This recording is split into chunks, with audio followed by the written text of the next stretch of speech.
Online Manipuri Nungthilgi Pao Yengbiriba Pumnamak Puthoi Laisramna Khurumjari Ahanbada Maruiba Pao Kanglaipak Apunba Kholau Update Gila Khocharke Kuki Jomi Ama CNA Tonjangda Fazinkre Kanglaipak Communist Party PWJMC Unification PRO Chinghai Nganbana Kanglaichak Mayamda Cherol Asi Khanganjari QNet Noida Sector 143 Online Telephonic Scam Sibu Kupna Investigation Tauriba KCP PWG gi Makha Tarakpa Report oina case asida chenari ba thaunaujam nikas ke apokpi thaunaujam khomdombi masamak lupta changjarak tuna makhata na investigation asibu kupna thijinba amasung chenari ba makok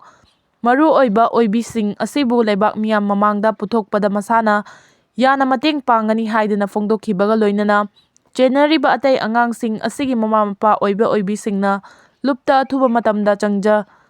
biraktuna scam asigi hawrakfam thidokpada lup asida mateng pangbiu Miramda lairiba angangsing asida afafata natraga thoganingdaba thodok thoktanaba mama mapa singna tare tarar lakhallaga scam asibu Manipur leibak-tagi maru fangna muthatpada lup asigi mateng pangba oina athuba matamda changbira u haiba cherol asi media gi kuthangda thadokchari Committee on Tribal Unity Ko2 gi maikaidagi January 18 ki ayuk pung 4 lom taba matamda Tangkhul Hundung area da NXN IM ni chingnaba singna kuki khulai paiba Taruk Farba Matung Tamthina Purakre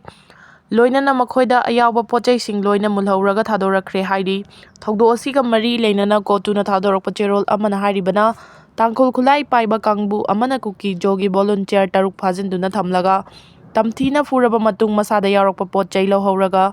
Thadorakpagi Thawongbo Akanba Mawongda Condemn Tawi Kuki Jo Volunteer Taruk Fubada Chenari Batangkhulgi Khulai Paiba Sing Adu Mari Lainaba Authority gi Mamangda Pung 12 gi Manungda Puthokadabani Karigumba Kotugi Wafam Masi Thawoidana Laithoklabadi Maduna Maram Oiraga Tholakpa Pamdaba Thogdoksinggi Daita Pumnamak Tangkhul Hundung amasung Singkap area gi Tangkhul Singna Pujagadabani Haidi Cherola Sina Makha Taraduna Tangkhul Hundungda Station Tawduna Laiba Tangkhulgi Khulai Paiba Kangbu Amana Fazilaga Furaba Matung Thadorakiba Kuki Jo Volunteer Taruk Adu Kangpopugi Manung Chanba Island Subdivision gi Phale Mall area da masing yamba mitei singna chahi anirom landarakpang asidagi masangak thokchanaba chatkibada phajinkhibani matang asida maitei amasung kuki jogi marakta thokliba lan asida nakal animakta Neutral oina lay hairiba nagagi maikaidagi makhoi masana neutral oi haina lauthogliba du hundung amasung singkap area gi Tangkhul singa su thabak oina ulhalu mafam ani asigi khunja singna Manipur naga singna neutral oina laibagi firef lawriba si aremba tahangadawre Tangkhul hundung gi kangbu amana fajiluba kuki jo volunteer sing adu tamthina puraba matung makhoina tongkhiba gari munkhibaga loinana masada yarak potlam singsu munduna lahore hairi cyber crime unit asilenga ki mayokta wanganglakpa khak yengsinaba laiba agency amara MMWO social media da phone na mi hat kani thengna badalem na tharoi haina threat tawba kaya post tawliba sing lenga ki mari leinaba agency singna khangsen usinnadana laithokliba sigi wan thokarino cyber crime haina lairiba Manipur police ki unit asi supnagi pendabagi kanagumana lenga ki mayokta wanganglakpa du khak yengsinaba laiba agency amara haina Manipur Maitai Pangal Welfare Organization MMWO na khang Lup asigi IPR Secretary Sabir Ifamna Thadorakpa Cherol amana hai miyamgi punsi amasung lanthum ngak senba ngamdaba tarabadi miyamna leingak leitabaga cha manana khanglakani social media da phongna communal hatred sandogliba amadi phongna mi hatkani thengnabada loishingani haina kihan khangaliba comment kaya se action lokhatpam thoktabra kumja 2023 gi May 3 dagi lamdam asida hingsa gi thogdok kaya thoktuna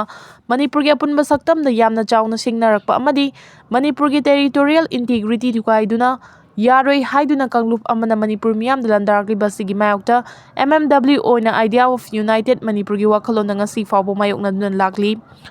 asigumba matam asida tampak lamda operate tawba khulai paiba singi maraktagi kangbu kharana ikoi miyam marakta kanglup furuf naiba mawongda awot anai torakpa amadi mihan mipun chatharakpa silaibak thibani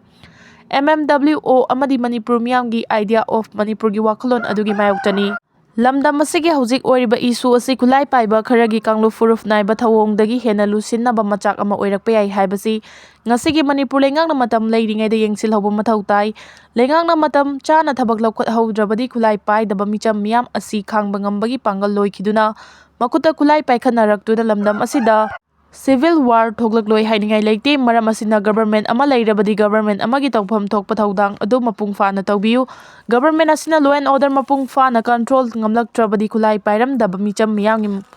ꯃꯁꯥ ꯉꯥꯛꯊꯣꯛꯆꯅꯕ ꯈꯨꯠꯂꯥꯏ ꯄꯥꯏꯔꯛꯄ ꯍꯥꯏꯕꯁꯤ ꯃꯁꯥꯅ ꯇꯥꯕꯅꯤ ꯍꯥꯏꯕꯒ ꯂꯣꯏꯅꯅ ꯀꯩꯔꯪ ꯑꯋꯥꯡ ꯂꯩꯀꯥꯏꯗ ꯂꯩꯕ MD ꯁꯥ ꯅꯋꯥꯖꯄꯨ ꯃꯈꯨꯠꯇ ꯈꯨꯠꯂꯥꯏ ꯃꯇꯤꯛ ꯆꯥꯅ ꯄꯥꯏꯕ ꯀꯥꯡꯕꯨ ꯑꯃꯅ ꯇꯝꯊꯤꯅ ꯐꯨꯔꯒ ꯍꯥꯠꯇꯣꯛꯄꯤꯈꯤꯕ ꯊꯧꯑꯣꯡ ꯑꯀꯟꯕ ꯃꯑꯣꯡꯗ ꯀꯟꯗꯦꯝ ꯇꯧꯕꯒ ꯂꯣꯏꯅꯅ ꯑꯆꯨꯝꯕ ꯋꯥꯌꯦꯜ ꯐꯪꯍꯟꯒꯗꯕꯅꯤ ꯍꯥꯏꯅ ꯂꯩꯉꯥꯛꯇ ꯇꯛꯁꯤꯜꯂꯛꯂꯤ꯫